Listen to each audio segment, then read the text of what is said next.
Hey, what's up, GameLeapers? This is JINX. In today's video, 3 most broken champions for each role in 13.7, and there are going to be a few changes in 13.7, and therefore there are going to be some new champions on this countdown. And of course, at the end of this video, you're not going to really learn anything. I might give you a tip for each champion, we'll have to see. But for the most part, you're still going to come away from this the same kind of hard stuff player that you are right now. This video is not going to impact you at all, bro. You know what will? Actually watching my content on the website and our other challenger players and coaches, what we're uploading. The videos, whether it's like a kind of dissected coaching video from myself about one of my students climbing like divisions and tiers in like only a matter of weeks, whether it's one of our other content creators uploading maybe something like an AD carry guide, a general macro guide, whatever it is, whatever resource you need, whatever kind of like skill you need to develop, we have everything on our website at GameLeap.com. Link down below in the description and comment section. So join thousands of your fellow summoners and get signed up for exclusive access to our library of content. And yeah, let's get into the 3 most broken each role, which is not going to actually improve you at all. Now, top lane, we're going to start by talking about Fiora, and Fiora has just copped like Nurse in Season 13. Nothing has really like gone her way, but next patch with Death Stance giving you the ability haste back, pretty much just getting reverted, this is really good for you. Ability haste is just more important than not giving you anything like how the previous Death Stance was, so this is a nice change for Fiora. Also just the meta of the top lane in the moment, lots of tanks have been picked, other bruisers have actually been kind of nerfed in a way, so Fiora, and according to the stats as well, is a very strong champion at the moment and will continue to be, if not even better, in 13.7 because of the D-squared buff. Now coming in at number 2, another champion who's going to benefit a lot from the Death Stance revert is Riven, because ability haste is one of the most important stats for you, along with attack damage, and Death Stance is giving you both. Of course, you still want to probably go Eclipse as your mythic item, which is really why Riven is actually like strong again, and I guess we should also mention the Season 13 buffs, and that was pretty much just because Riven wasn't OP for a patch, so well done to the balance team. But yeah, Riven with Eclipse and Ravenous Hydra, and then by going the updated or reverted Death Stance, I think this champion is going to be super OP, and she is at the moment as well. Just like Fiora, she's classified as an S+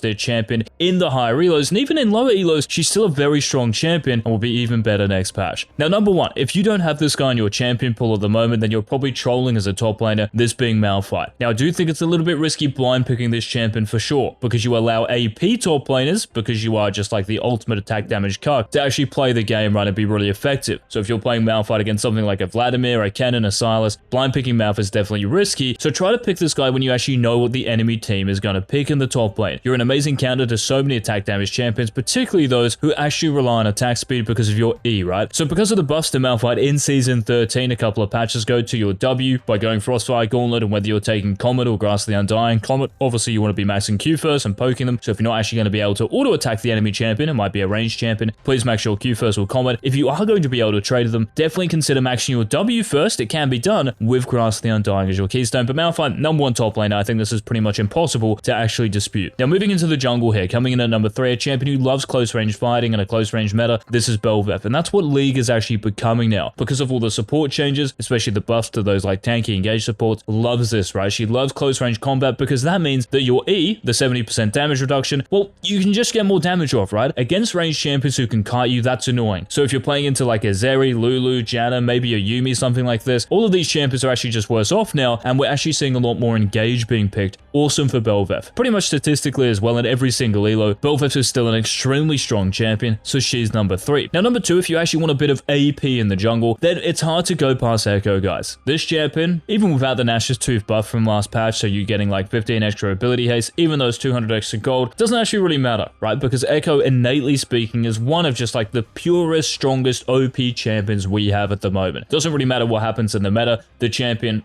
doesn't really have many weaknesses. Like level 1 and level 2, you're not really a champion, I understand that. But even once you're at level 3, you can do stuff because you have all your basic abilities. You scale extremely well. It's probably just best to pick Echo when you do have some sort of setup on your team, and especially if your mid laner is some sort of like early game champion who can actually protect you in the first few levels. So if you're jungling against something like a Kindred, a Graves, a Nidalee, something like this, it can be quite difficult. But yeah, just make sure maybe towards your second buff and you should be sweet. But yeah, Echo is number 2. Now number 1 for the jungle for another patch, this is going to be for my father, the king, J4. The Descendant, this dude is just still going to be broken. Like if you're not picking him jungle, he's super versatile. You can engage, you can even peel, right? There are a bunch of like applications, I guess, for this champion. And whether you're going like full lethality or probably something like Gore Drink, even the new Death Dance, right, you can make use of, like I mentioned for Riven and Fiora, J4 is still going to be in a very strong position. So he is the number 1 jungler. Now moving to the mid lane here, coming in at number 3 is a champion getting buffed in 13.7, this being YASUO. So your passive shield being bigger in the late game, and also your E is now going up to 4 stacks. This means that against lots of range users in the mid lane, so stuff like Syndra, Orianna, right, these range champions who don't really like playing against you, Twisted Fate can be another one, right, all of them, maxing your E first might actually be the way to go again. Even at level 1, you can consider taking this now, because at 4 stacks, you're going to be dealing so much damage. Now YASUO as well, kind of like I mentioned for Bel'Veth, in the meta right now, if you think about those supports who are good, stuff like Rakan, BLITZCRANK, Nautilus, these engaged champions, that's what you want. Just try to pick YASUO or maybe even hover over him and champ select so your jungler and top laner, just the rest of your team knows, hey, I wouldn't mind some knockups if you guys can pick them. Now, number 2, an attack damage mid laner who will be even better than YASUO in 13.7 is TALON, and he's currently the best attack damage mid laner according to the stats. Yes, Aurelia might be strong, Zed might be kind of okay, but none of these compare to the power of TALON because of the buffs from last patch, right? Especially your passive dealing more damage and your W's mana cost going down. This means in terms of the laning phase, you can use your W more often, and of course when you proc your passive, like any good TALON player will, you are dealing more damage and therefore getting more kills, snowballing more, and just winning more games. And in Challenger right now, this champion has like a 55% win rate. It's impossible for me not to put him on this countdown. But the number 1 mid laner, guys, despite this champion copying nerfs in 13.7, is going to be the best AP mid laner, this being Annie. Yes, I understand that your E is getting nerfed, but do you care about your E if you're mid lane Annie? Of course not, right? That is for support Annie, for beta Annie players. If you're a Chad Annie player in the mid lane, you don't care about the nerfs really one bit. You're still going to be maxing your Q first. You're still holding on to all the strength that you originally had, despite the nerfs coming in 13.7. So Annie, still going to be insane. Close range meta, that's what you love. Probably the strongest champion in the game still. Now moving down to the bot lane here, the AD carries. Coming in at number 3, just because there aren't many like strong laners anymore. Caitlyn is a lot worse off, right? Draven has kind of fallen off a little bit, according to the stats anyway. So if you're playing something like Twitch, who is a scaling champion, this is just a really good meta for you. And the Plaguerat's win rate in every single elo kind of backs this up. There's a bit more space for you as well. Yes, it might be a little bit scarier, right, playing against those engaged teams, but because of your ultimate, you have insane range anyway, and as long as you actually keep your distance, you should be chilly. And that's just the case again, according to the win rates. They are saying that Twitch is a top tier S+ tier AD carry across the board. Now coming in at number 2, a champion who is probably stronger than the Twitch is going to continue to be Xayah, even though Xayah recently, as far as her E got nerfed, and of course lethal tempo got nerfed, but that's the same for like every AD carry. Well, she's still going to be incredibly strong, right, because she's even better suited to a close range meta than Twitch is, and a lot of the other AD carries, because of her blade calling ability, and of course her ultimate. This champion with Gale Force and Heroic Quick Blades, it is still too strong. She's pretty much still picked and banned, and I could easily have put her as the number 1 AD carry, but I think the number 1 AD carry here is actually just like undisputable, this being JINX. I don't think there's a stronger AD carry. Yes, she might have some difficult lane matchups, right? If you're playing against something like Nephelios maybe, or if you're playing against a Draven, for sure the first 10 minutes is going to be interesting. But because of the range you have with your Fishbones, and because of the actual buffs to JINX, so your actual like attack speed, right, a couple of patches ago, they just make her better at getting out of lane. So you can actually get to the mid to late game, you can get to your Kraken Slayer spike, your Infinity Edge spike a lot more often, and because this is accelerated for JINX because of those crit changes at the start of the season, it's just huge. I think JINX is by far the best AD carry, and like I've said for most of these champions, the stats also back that claim up, so she's number 1. Now moving down to the supports, guys, and if you are enjoying these videos where we talk about the best champions and all that, let us know by leaving a like down below. Any questions you have as well, any thoughts, if you want to play me, go ahead, leave them in the comment section. And for the supports, coming in at number 3, we have Senna. Now Senna, guys, is best picked. Don't blind pick her because you will run into stuff like Nautilus and get hard stomped, so make sure you're counter picking as Senna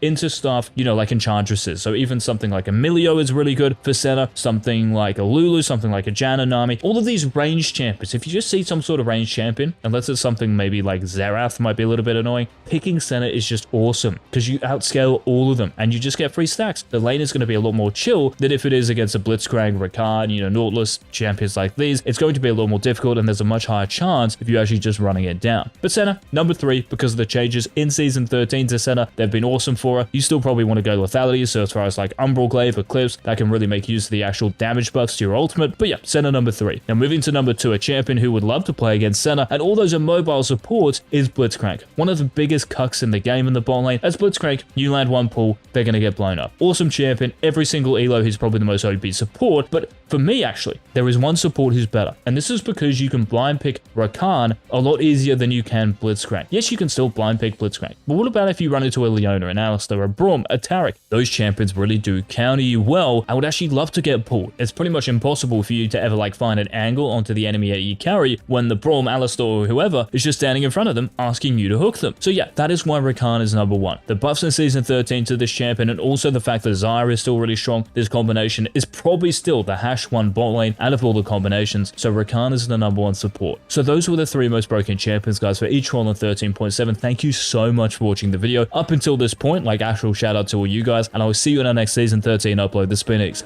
Peace.